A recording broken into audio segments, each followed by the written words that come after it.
Diffusion, the international science radio show. We have a bouncer on the doors of perception. The good, the bad, the ugly. It gets pretty exciting. The myths, the truths. Toxicology. Astroseismology. Magnetism. The dark side. Genetically engineered potatoes. Planetoid. Planetoid. I love that word. Hello and welcome to Diffusion. Sit back and relax while we calculate weird and wonderful science using your brain. I'm Ian Woolf. On this edition, Dr. Daniel Mansfield concludes his talk about strange geometry and antiquity. First up, here's news of healing factors and Facebook going nuclear.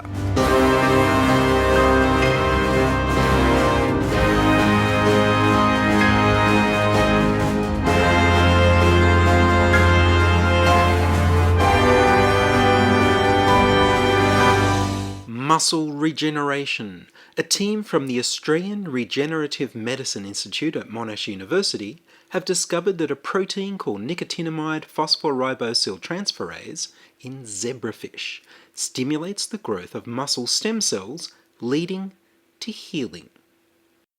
When used in mice suffering from muscle damage, the protein healed their muscles significantly. The zebrafish stem cell stimulating protein, nicotinamide phosphoribosyltransferase, corresponds with the human protein visfatin. The researchers plan to trial muscle regeneration therapies based on visfatin. Visfatin works by activating CCR5 receptors. These receptors are part of the immune system. People with a particular mutation in part of their CCR5 receptor gene are immune to HIV. CCR5 receptors are also involved in cancer growth, and there are CCR5 receptor therapies for HIV that are being trialled as anti-cancer therapies. Visfatin works with the NAD plus nicotinamide adenine dinucleotide system, which is part of cellular energy use and repair, by helping cells make nicotinamide mononucleotide NMN, which then becomes NAD+, as part of a scavenging recycling system that the cell uses to make more NAD+. When we tear a muscle, stem cells inside the muscle repair the problem. We can see this happening not only in severe muscle wasting diseases such as muscular dystrophy and in catastrophic limb injuries, but also in our day-to-day lives when we pull a muscle. When we age and become frail, we lose much of our muscle, and we also have a reduced amount of NAD+ in our cells to regenerate and heal that muscle. The Monash researchers use zebrafish because these fish are quick to reproduce, easier to experimentally manipulate, and share at least 70% of their genes with humans. Zebrafish larvae are transparent, which allows the scientists to watch regeneration in living muscle. When the researchers studied how a zebrafish heals from damaged muscle, they saw that a group of immune cells called macrophages moved to the injury, covered it, and stimulated the growth of muscle stem cells, which regenerated the muscle and healed it. Previously, it was believed that when macrophages go to the site of an injury, they just clean up debris. In zebrafish, they saw 8 different macrophages, but just one type of macrophage was stimulating the muscle stem cells to grow and multiply. A closer look showed that these macrophages were releasing the protein nicotinamide phosphoribosyltransferase. To find out if this was all the macrophages were doing differently, they tried removing these macrophages from the fish and then adding that protein to the aquarium water. It worked. Muscle stem cells started to grow and promote healing, showing that the protein took over for the missing macrophage. They saw an increase in NAD+ as the muscles healed.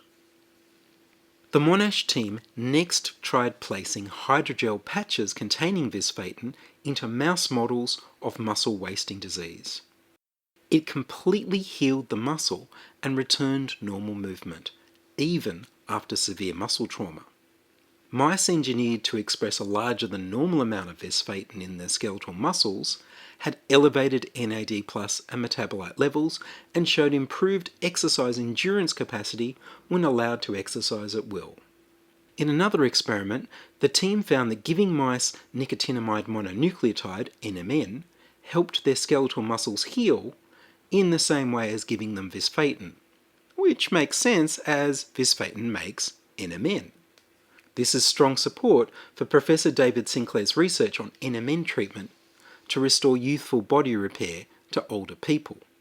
Perhaps a visfatin drug may get the NMN where our cells can make the most use of it for healing and regeneration, and be more effective at reversing aging than taking an NMN supplement. The papers were titled Macrophages Provide a Transient Muscle Stem Cell Niche via NAMPT Secretion and the Effect of NAMPT Deletion in Projection Neurons on the Function and Structure of Neuromuscular Junction in Mice, both published in the journal Nature, and the paper Skeletal Muscle Overexpression of Nicotinamide Phosphorybosyl Transferase in Mice coupled with Voluntary Exercise Augments Exercise Endurance, published in the journal Molecular Metabolism. Corporations attack! Last week, Facebook blocked Australians from using links in posts and deleted all of their old Facebook posts that included links, while blocking emergency services and community support groups. It was a preemptive strike, clumsily executed, against the Australian government's proposal that Facebook and Google should pay for the profit they make from Australian news extracts that they show with links. The Liberal National Party government doesn't really care about journalism. They care about getting extra cash for their biggest party donor, billionaire Rupert Murdoch. News Corporation is losing money on newspapers and cable TV. After a week of Facebook restoring emergency services and rape crisis and community groups and such, Facebook and the government changed the legislation together and passed their new version. The revisions mean that Facebook and Google don't pay everyone who's providing news that they profit from. Instead, they pay who they like, as much as they like. Anything they pay for news is 100% tax deductible. So in the end, it's a fancy way for the Australian government to bribe Rupert Murdoch into pro-Liberal National Party propaganda and party donations by giving taxpayers' money to the billionaire. Here's an honest government ad from the Juice Media.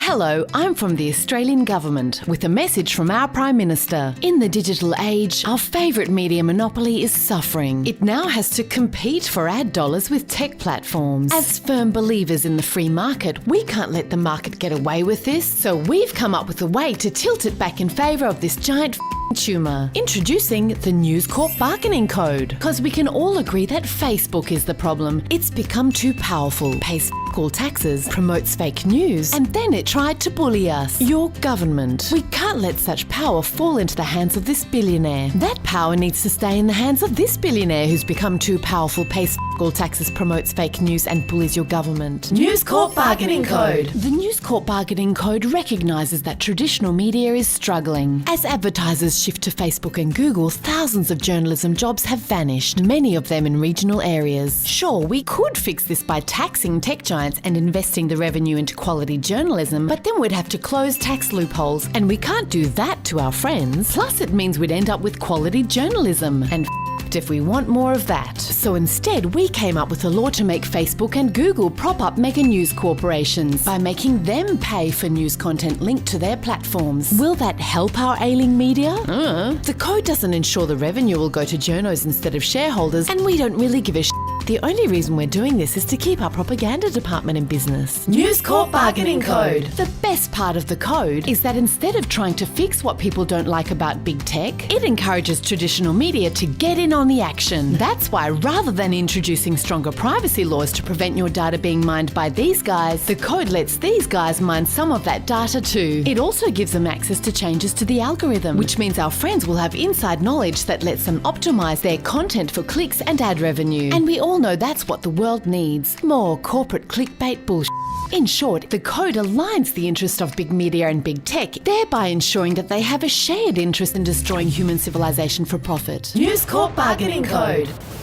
Of course, not all media will benefit from the code. Smaller publishers and independent journalists and YouTubers won't have access to these perks, making it harder for them to compete and survive. Which is great for us here at the Australian government, seeing as many of those smaller publishers, independent journalists and YouTubers just so happen to have become very good at exposing the of the Liberal government. News Corp Bargaining Code. So as you can see, it's a win-win. Big media gets propped up, big tech avoids being broken up, and big get re-elected because we'll have silenced our critics. The loser, as always, is you.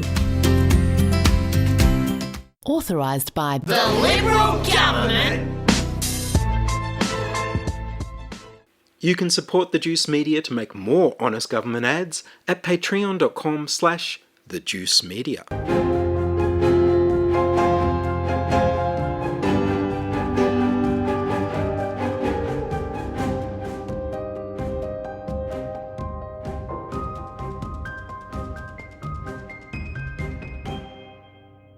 You're listening to Ian Woolf on Diffusion Science Radio. Send emails to science@diffusionradio.com. We're brought to you across Australia on the Community Radio Network and podcast over the internet on www.diffusionradio.com. Strange geometries. Dr. Daniel Mansfield from the University of New South Wales has found that culture affects geometry. I spoke with Daniel by Zoom and continued by asking him, what are the differences in culture that allowed the Babylonians to find an easier way to do calculations than our Greek-based mathematical culture? So it's to do with the interplay between geometry and algebra. So for them, it was the algebra that was primary because I don't really want to call it algebra. Can we call it computation? Because computation was the thing they really had to be careful about. And if you don't prioritize that so much and you say, instead, I want the geometry to be the primary thing I care about, and you take this very Greek approach where you just talk about lines having a length. You never say what that length is. It's just this abstract notion of length. Then you never have to worry about the actual computational framework you're working in because you don't actually do the computations. So you can talk about length in this abstract sense as the Greeks would, and then you don't have the problem of ever having to compute something. So I think that's where it comes from, that the Greeks had this rather abstract approach to geometry and the kind of computational reality of these objects that the Babylonians were acutely aware of was dismissed or lost.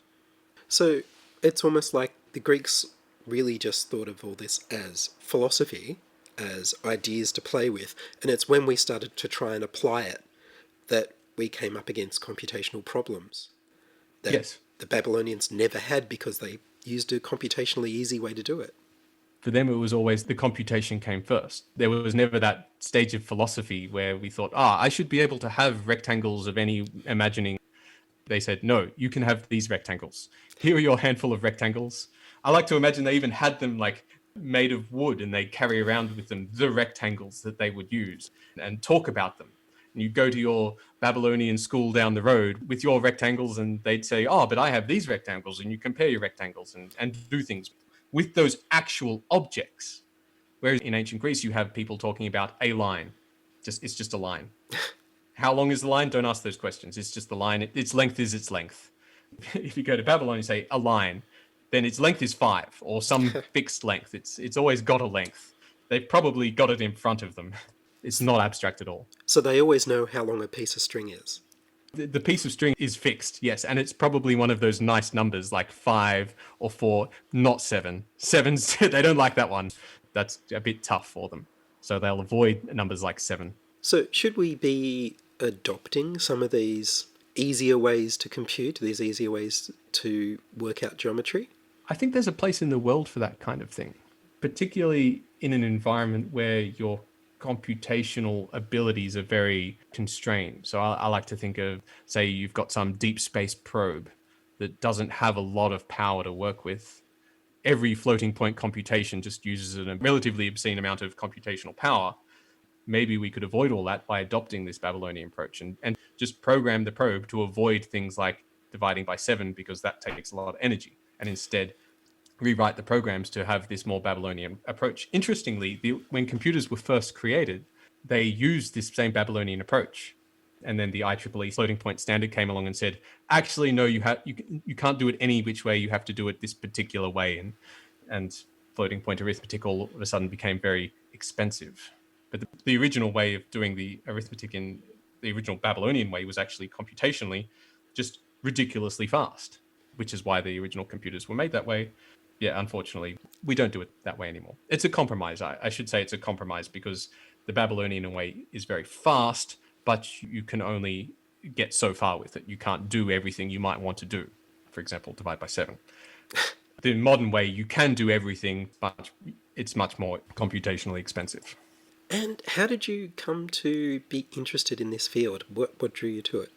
I was teaching a class, and I thought, how am I going to motivate my students? Well, maybe I'll get some pictures of old math. And so I pulled up some pictures I just typed in old math into the internet and found some pictures, and there were a few Babylonian objects. I saw the object the very famous one called Plimpton 322. And it said this was made for teaching students about numbers. And I thought to myself, hang on a second. I teach students about numbers 4,000 years later. I would never use something this sophisticated. That's ridiculous. You can't, this is not something that I could ever imagine someone using to teach students. There's something strange about this object, something that we don't understand yet. Now, of course, every time a mathematician sees this object, they say exactly the same thing. What made me different was I had a colleague called Norman Wildberger down the road. So Norman's famous for not believing in angles. He loves all things rational, which is pretty close to the way the Babylonians were doing things. So I storm into Norman's office and say, Norman, look at this. And Norman says, that's very interesting. We should do something about this. And that's where we started.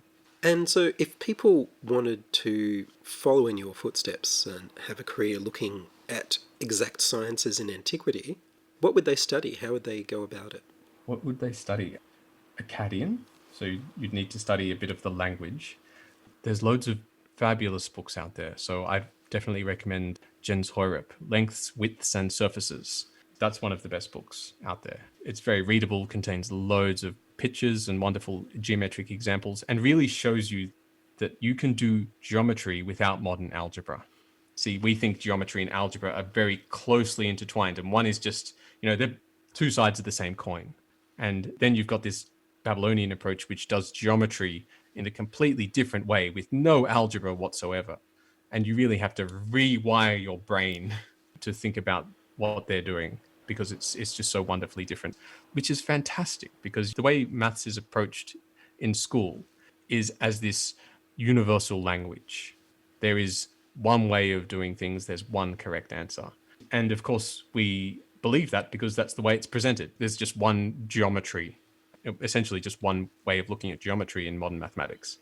And it takes something from a completely different culture to be able to show us that actually that's all just a cultural perspective on mathematics. And it can be really different depending on where you're standing. There's a famous quote that says, God created the integers, all else is the work of man. And I used to believe that, and now I just believe it less and less, because the Babylonians were able to do maths and they didn't believe in any of those negative integers, and they didn't believe in zero. So that statement's less than half true. Maybe just the counting numbers, 1, 2, 3, 4, and so on. Maybe they're the fundamental objects, and everything else we just made up. It's just culturally determined. You're talking about the cultural aspects, and I was thinking of the Voyager tablet that's supposed to have the universal language of mathematics. Yes. Is that something that would be a bit harder to decode than we thought because it's so culturally based? Yes. We might have overestimated just how universal mathematics is, especially sequences of prime numbers. Like I've heard of people blasting sequences of prime numbers out into space because they think the aliens will pick that up because prime numbers don't occur in nature. Well, who's to say they understand prime numbers? The Babylonians certainly didn't. So to them, it won't necessarily look like something that people have created. It won't necessarily look special. It won't necessarily catch their attention. And then, of course, you have Malcolm Turnbull's famous quote. The laws of mathematics are very commendable, but the only law that applies in Australia is the law of Australia. Well, mathematics is very culturally dependent, so maybe I've never seen a successful attempt to legislate laws of mathematics. It has been tried before, notably in the States. I think they tried to legislate the value of pi. They did. To be a rational number. Yes. So that would be a different kind of mathematics. If you said pi was this value, then you'd branch off your own special kind of Australian mathematics where, that might be more difficult than was anticipated. Yes. So did the Babylonians understand pi? They had their own kind of pi. They would use the approximation pi equals 3 for all things involving circles and the ratio of a circle's circumference to a diameter. And of course, we know that's not true exactly, but 3 is a divisor of 60 and it's very neat and easy for them to work with. Interestingly, this value also occurs in the Bible. It's in the Book of Kings where you've got someone building, I think it's a cauldron full of molten metal, and it's got a certain circumference and a certain diameter. And if you divide the circumference by diameter, you get exactly 3. And so people often make fun of this phrase that, oh, isn't that silly? Pi is not 3. Well, if you look at the time and the approximations to pi that were being used at the time, this is just what people were saying at the time. This is the appropriate approximation that was used 4,000 years ago. And I bring this up with my engineering students and I say, the Babylonians use pi equals 3. And I get a snicker out of them. And I say, well, what do you think pi is? 3.14, sir. It's like, oh, la-di-da. 4,000 years more of civilization. You've got pi down to 2 more digits than they did. It's not like we're not that much better. So when did we start using the one we were taught at school was 22/7? Couldn't tell you when that one came. No. Doesn't matter. It's a pretty good it's a good approximation if you can divide by 7, that is. Yes. Which the Babylonians didn't do. No, that wouldn't be on. So that's a good approximation, but not something they could wield. Do we know if the Babylonians had secret messages? Not so much secret messages, but because so many people were illiterate, you couldn't tell what someone was writing. And so what you do is you get someone to write a contract. And of course, say you're illiterate, so you have no idea what the contract says. Maybe at the time it seems all fine, and you might have someone else who is literate making sure that the contract is good. But what's to say that someone couldn't then go change that contract because the clay's all wet? So someone could just say, aha, that wasn't 12 oxen, that's 11 oxen, and steal an oxen from you. So what they do is they write the contract, and let's say that all the witnesses there and saying, this is a good contract, this is what happened. They then seal it. So they get more clay and just make this clay envelope around the contract. And then you could hold that, or you could get someone else to hold that. And you put your seal on top, and you know that this thing can't be tampered with. So it's not so much a form of encryption, but a form of making sure that no one tampers with what's been written, especially if you can't read it yourself and you don't know if someone's trying to swindle you out of your oxen. So it's really wonderful to see just how different mathematics can be across different cultures. On one hand, we've got this modern approach to mathematics, which really goes back to the ancient Greek astronomers looking at the stars and mapping out the motion of the celestial bodies. And then if you go further back, you've got a different kind of mathematics in ancient Babylon, which is derived not from people looking at the stars, but from surveyors looking at the ground and operating within their restricted computational framework. And if you take these two essentially very different problems, you get very different approaches to mathematics. And that's what's really wonderful to me, that mathematics, something we think is universal, actually is so dependent on what questions you ask and where you come from and when you come from. Well, Daniel Mansfield, thank you very much. No worries. That was the second and final part of my interview with Dr. Daniel Mansfield about the ancient Babylonians' strange geometrical system based on a base 60 counting system. Dr. Mansfield will be speaking on the geometry of the ancient Babylonians at the Frontiers of Science Forum on the 12th of March 2021 at the Concord Golf Club. If you come along on the night, I'll be running the question and answer. The Frontiers of Science Forum is run by the Australian Institute of Physics and the Australian Chemical Institute. And that's all from us this week on Diffusion. Are you a scientist, artist, biohacker or maker who'd like to be interviewed about your work? Would your company like to sponsor Diffusion? Send your contributions, opinions, helpful suggestions and donations to science@diffusionradio.com. That's science@diffusionradio.com. Please rate Diffusion Science Radio on iTunes. Tell your friends. Follow me on Twitter @Ian Woolf. The news music was Rhinos Theme by Kevin MacLeod of Incompetech.com. I produce Diffusion, which is broadcast around Australia to 28 stations on the Community Radio Network, including Radio Blue Mountains 89.1 FM in New South Wales, 8CCC in Alice Springs and Tennant Creek, 2NVR in Nambucca Valley, 3MBR in the Mallee Border districts of Victoria and South Australia, City Park Radio 7LTN in Launceston, Tasmania, and 2XXFM in Canberra. Diffusion is narrowcast on Indigo FM 88 in northeast Victoria. Diffusion is syndicated globally on the National Science Foundation's science360.gov internet radio station and also on astronomy.fm. Subscribe to the podcast on the Diffusion website www.diffusionradio.com. That's www.diffusionradio.com, and check the website for links, photos and videos about this week's show.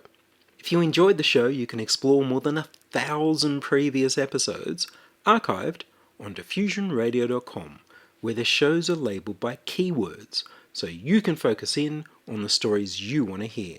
Make a donation through paypal.me/Ian Woolf, or join my patrons at patreon.com/diffusionradio. I'm Ian Woolf. Join us inside your audio device of choice for more science wondering next week on Diffusion Science Radio.